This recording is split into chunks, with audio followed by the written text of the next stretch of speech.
Hey everyone, welcome back to my channel Scale Up. In this quick tutorial, I will show you how you can change password of your Facebook account from the Messenger. It's super easy.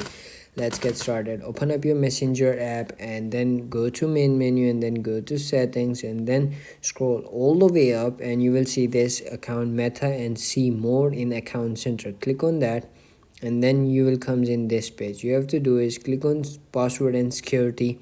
Once you click on that, you will see this option on the top, change password. Click on that and then select the account, and then you have to do is type over here your previous account password, or like previous password over here, or like current password over here.